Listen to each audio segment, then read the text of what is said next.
कि अभी ऐसे कैसे कह सकते हैं, कल किसी का भी किसी के साथ गठबंधन हो जाता है, कभी अजीत पवार साहब भारतीय जनता पार्टी के साथ हो जाते हैं, कभी ऊपर से राजनीति इस प्रकार की हवा चल पड़ी है, तो उसमें आपका घर मेरा घर बचेगा। आगे की रणनीति क्या होती है शहर लेवल में, लेकिन हम कालानी के साथ रहेंगे। सेवा ही मेरी पहचान, शंकर सोनेजा। सेवा ही जिनकी पहचान, वो हैं शंकर सोनेजा। फ्री मालेगांव का काढ़ा, फ्री जोड़ों के दर्द का तेल, फ्री नसों के दर्द से छुटकारा पाने की पीने की दवा। सेवा का लाभ उठाइए, सदैव आपकी सेवा के लिए हाजिर रहते हैं शंकर सोनेजा। कोई भी गर्ल हुजे उहो पंहिंजे हस्बैंड में पंहिंजी फादर फिगर ॾिसंदी आहे, त नॉर्मली जीअं फादर जो बिहेवियर हूंदो आहे, हर हिकु ॻाल्हि जीअं उन्हनि जी महिनत हूंदी आहे, हर हिकु ॻाल्हि ॾिठी वेंदी आहे। त सेम मां अक्षय में उहो ई ॾिठो, जंहिंजे करे मां इन्हनि खे लाइक कयो। रिश्तो.com सिंधियुनि जो सिंधियुनि सां ऑनलाइन सिंधी मैट्रिमोनी। नमस्कार, मैं राजेश दलवानी, आप देख रहे हैं उल्लास लाइन बुलेटिन। उल्लासनगर महानगर पालिका की तरफ से पैनल नंबर 6 में नाना नानी पार्क परिसर में विकसित भारत संकल्प यात्रा के तहत एक शिविर का आयोजन किया गया था, जहां शिविर में कई योजनाओं का लाभार्थियों ने लाभ लिया।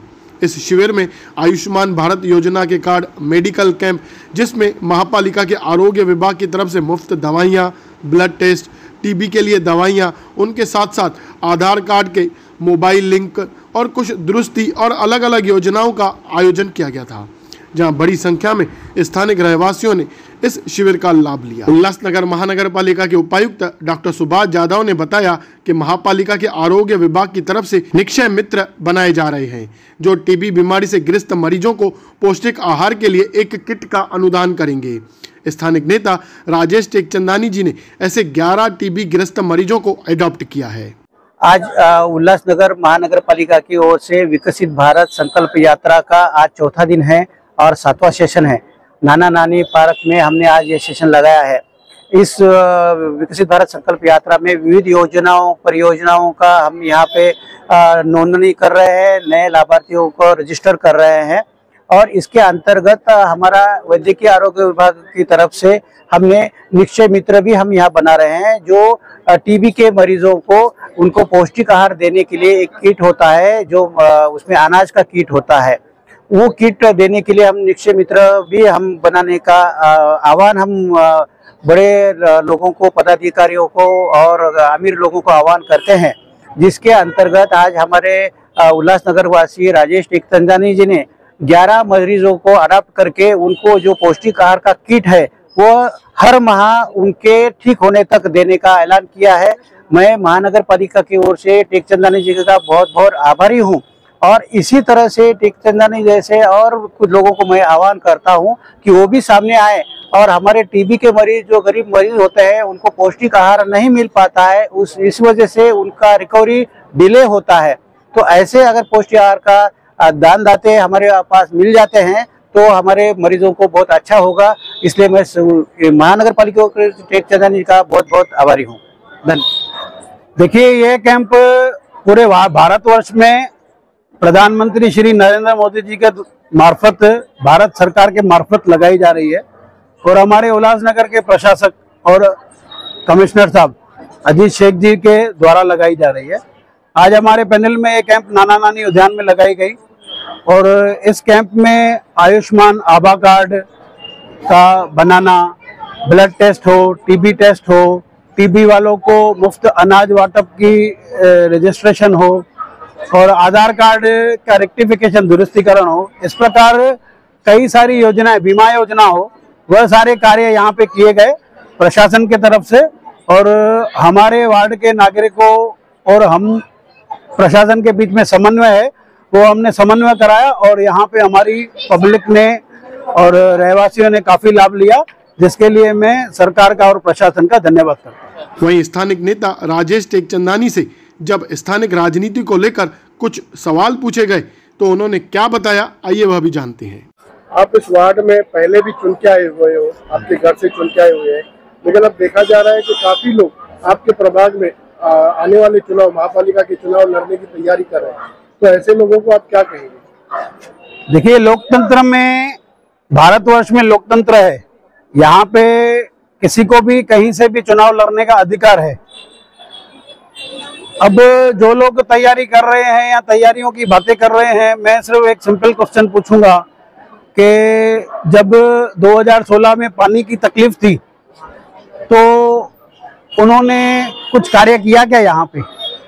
जब कोविड काल आया और नागरिकों को समस्या हुई तो क्या मदद की उन्होंने? हमने तो फेस शील्ड बांटे, सैनिटाइजर बांटे और अनाज बांटे, तरीके तरीके के कार्य किए। वो सब पब्लिक डोमेन में है, जनता के सामने, शहरवासियों के सामने, आप पत्रकार भाइयों के सामने है।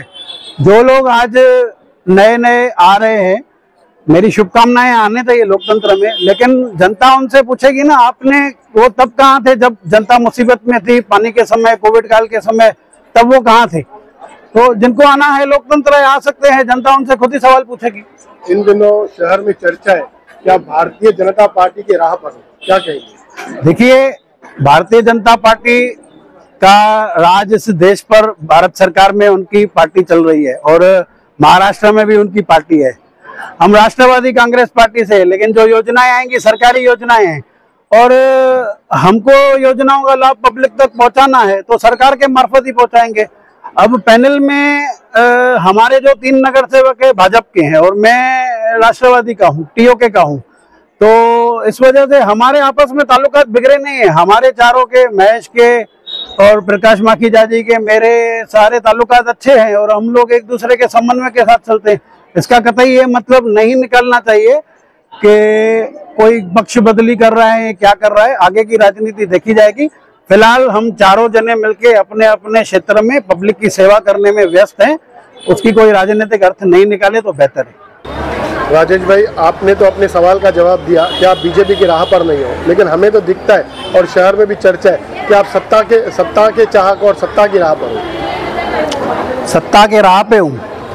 देखिए, मैं टीओके में था तब हमारे नेता ओमी कालानी जी की माता साहब आमदार थी राष्ट्रवादी कांग्रेस पक्ष से और हमारी बहन भाभी पंचम ओमी कालानी उल्लासनगर शहर की महापौर थी। मैं उस समय टीओके छोड़कर भारतीय जनता पार्टी में सम्मिलित हुआ था और भारतीय जनता पार्टी में सम्मिलित होने के बाद उनका काम किया और आमदार कुमार ईरानी बना। हमने उनका काम किया, सीधी बात है। और कुमार ईरानी के आमदार बनने के महीने 2 महीने के बाद ही मुझे वहाँ पे ठीक नहीं लगा तो मैं वापस टीओके में ओमी कालानी के साथ आ गया। तो अगर मैं सत्ता के पीछे होता तो जब वहाँ पे मेयर और आमदार थी तो मैं छोड़ के वहाँ आया जहाँ कुछ नहीं था और अब पूरी सत्ता इस तरफ है तो मैं उनको छोड़ के ओमी कालानी के पास गया। तो मैं सत्ता के पीछे नहीं, हम लोग सत्ता के आगे आगे चलते हैं। हम लोग संबंध देखते हैं, मित्रता देखते हैं। मेरे ओमी कालानी के साथ निजी तौर से संबंध बहुत अच्छे हैं और इसीलिए मैं उनके पास वापस आया। मतलब आप बीजेपी में शामिल नहीं होने वाले? देखिए, अभी ऐसे कैसे कह सकते हैं, कल किसी का भी किसी के साथ गठबंधन हो जाता है। कभी अजीत पवार साहब भारतीय जनता पार्टी के साथ हो जाते हैं, कभी ऊपर से राजनीति इस प्रकार की हवा चल पड़ी है तो उसमें आपका घर मेरा घर बचेगा। आगे की रणनीति क्या होती है शहर लेवल में, लेकिन हम कालानी के साथ रहेंगे। उल्लास लाइन बुलेटिन को सब्सक्राइब करें, बेल आइकॉन दबाएं और देखिए उल्लास लाइन बुलेटिन की न्यूज़ सबसे पहले आपके मोबाइल पर।